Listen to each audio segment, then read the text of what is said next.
Welcome to the 5 minute alarm, turning that off.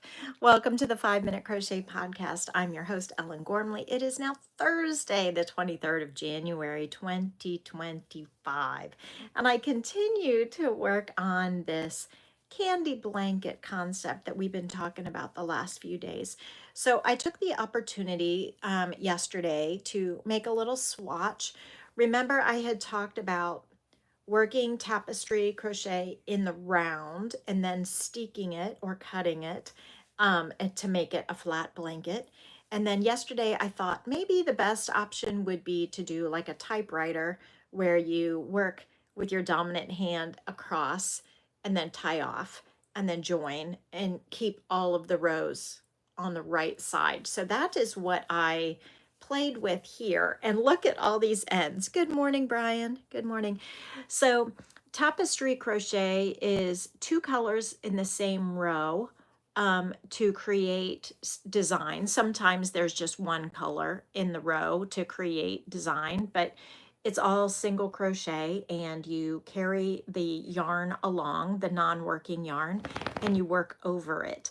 So I was playing with a little bit of different designs here with my three colors, purple, light pale gray, and a medium silvery gray.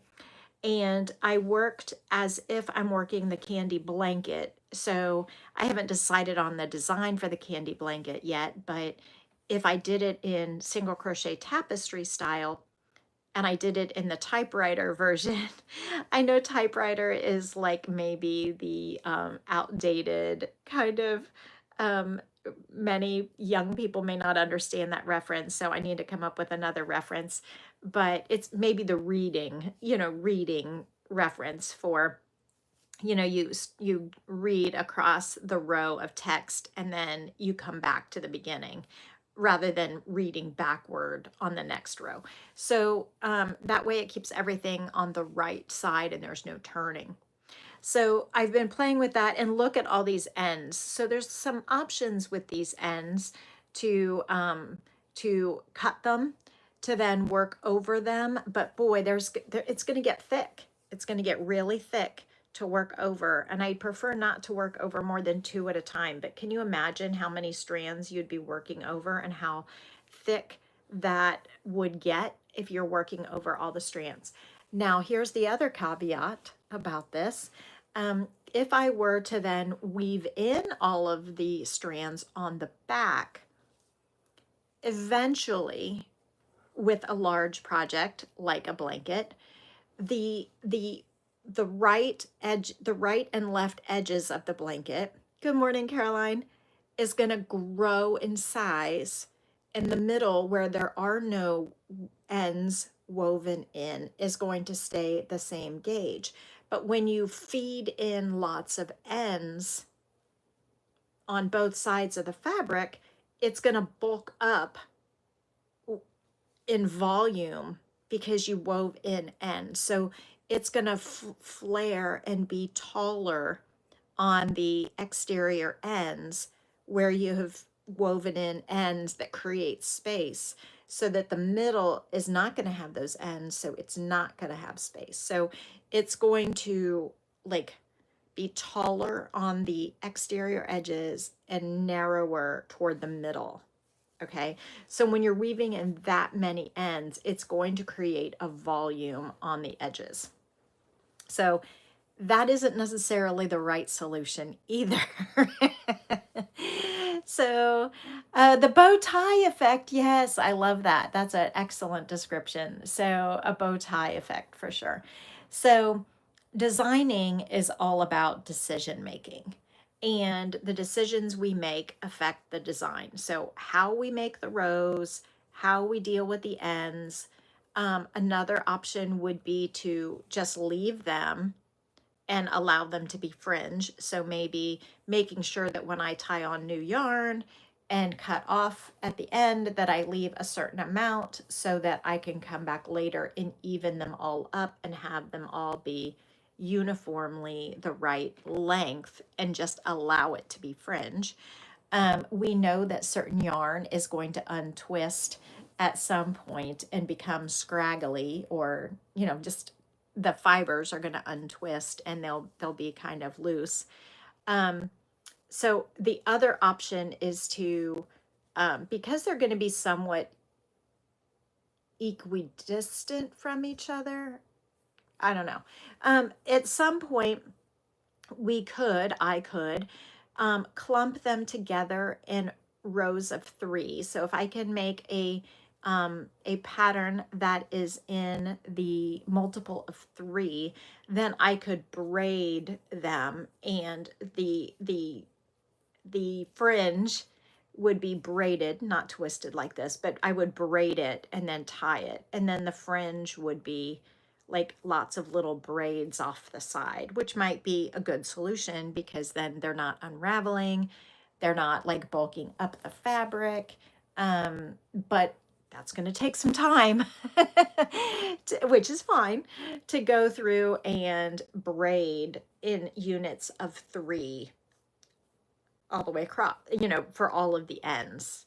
Okay, so again, we would need to add on and have enough length when you tie on and cut off the yarn so that you could then trim it to the correct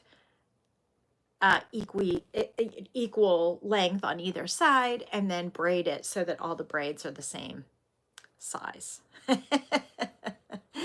Okay, so there's some options. And I'm going to keep thinking of them. I can think also, actually, as I'm thinking about this and thinking outside the box, that as I finish the row, whatever color is the last color used, I could single crochet foundation for a certain number of stitches and then tie off so that the fringe would be single crochets. That's interesting. That's an interesting concept, because then I wouldn't have to braid it. I wouldn't have to tuck it in.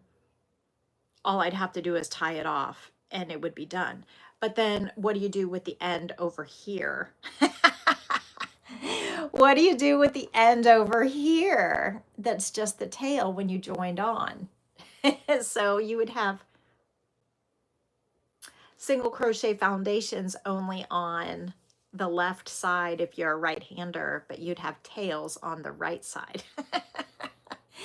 So I could single crochet foundation, join, work across the row, single crochet foundation, tie off, and then my fringe would be single crochet foundations on either end. Okay, thinking outside the box. So anyway, there's a few of the things that I have come up with at the moment. Also, you could do a macrame style tie, like a friendship bracelet, and do a multiple of 4 rows at a time, and then do some kind of friendship bracelet macrame style knotting for fringe. I don't know. What do you think? Did this help you brainstorm? Did you come up with any other out-of-the-box thinking options while I was talking that I didn't think of? Totally would be normal. And so I wonder what I'll pick. I don't know. So I'm not sure what I'll do from here. If I'll just experiment a few more on this particular swatch, probably before I decide to dive in with the project yarn. All right. I hope you have a fantastic day. Good morning, Tammy. I hope you have a fantastic day. I will be seeing you tomorrow. Tomorrow, I think my first client is at, I know, I totally blew today. I had an 8 o'clock client and then my 9 didn't show up. I have another 8 o'clock client tomorrow. Boy, this was an early week. Okay. I have an 8 o'clock client tomorrow. I think maybe I'm going to be seeing you tomorrow at 11. So that'll be my first break between clients. So maybe I'll be seeing you tomorrow morning around 11 a.m. Eastern for our 5-Minute Crochet podcast. I hope you have a fantastic Thursday, and I will see you tomorrow. Take care. Bye.